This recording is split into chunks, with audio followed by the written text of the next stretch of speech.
I hand it over to back to. Yeah. Tell me how Motivation or excuse? What do you choose? Motivation or excuse? Toastmaster Ashish. Thank you so much, Toastmaster Jawahar. Hello, is it CA Ashish Agrawal? Yes, speaking. Sir, we are from XYZ Bank.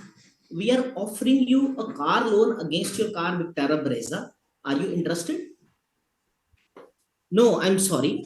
I'm not interested. I'm sure a number of you get such calls which are trying to motivate us to do something or buy something or take their service.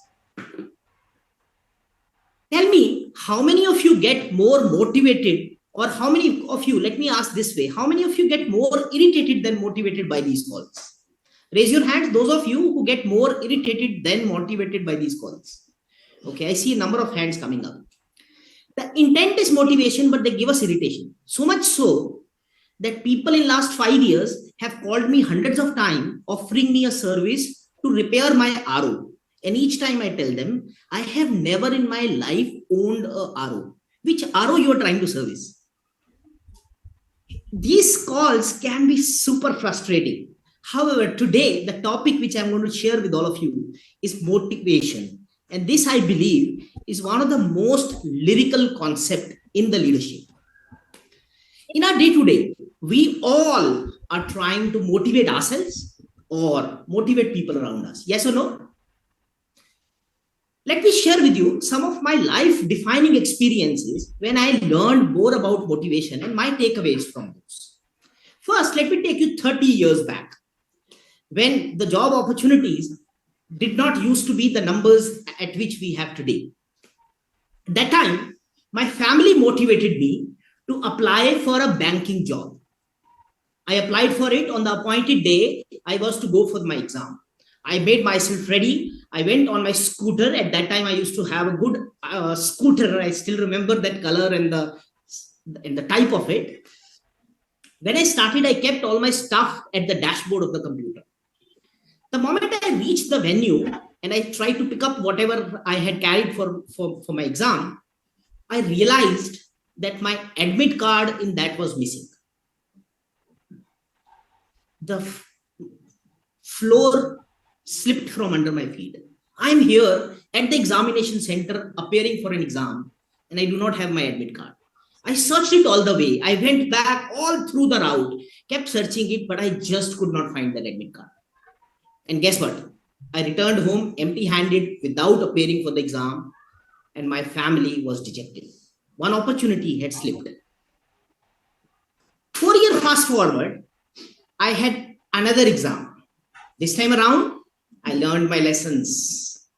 I carried a proper poly bag, and in that poly bag, I carried all my stuff. But guess what? Yet another time, when I was going to the examination hall, by the time I reached it, I opened my bag. The card was missing again. And still, people say that lightning don't strike twice. And here it had struck me twice. I was wondering now, it was a CS exam. I was wondering what to do now. And the memories of banking exam was again and again coming to my mind. But this time, I mustered up the courage. I thought I'm not going to give it up. I went inside the examination hall. I told the people who were available there to help me that my card is missing, but I have my ID proof, and they allowed me to appear for that exam. And I could qualify my CA and CS, which actually was the point of time, beginning of the journey. These two experiences, when I reflect upon, leave three important learnings for me, which I would like to share with you all today. First of them is motivation, we know, is the fire which is behind all our pursuit. An important element about motivation is that if we are motivated, we'll find a way. If we are not, we'll find an excuse. Second big learning was that it's not only the flame which matters. First time around as well, I had the flame, I had with me the flame. I was able to go to the examination hall, prepare myself, but this flame died very quickly. It was not supported adequately, and it died very, very quickly. But the second time around, I succeeded because there was fuel supporting that flame, and I could fuel my flame and appear for the exam and succeed. And that fuel was the support of my peers, the support of people who were appearing for that exam together. And I think that really made a big difference. So for me, the third learning is, once if we fuel the flame, the chances of the success is much more. My dear Toastmasters and dear guests, in the Toastmasters, we all get a great opportunity to experience how to fuel our flames and also how to help others fuel their own flames. In this whole experience, what I realized, that if it is only flame, as the example which we saw, it will not succeed, and we will end up dying as my flame died. The question all of us have in front of us is, are we going to let our flame die, or are we going to fuel it? Because only if you fuel your flame is the time when you are going to illuminate your life.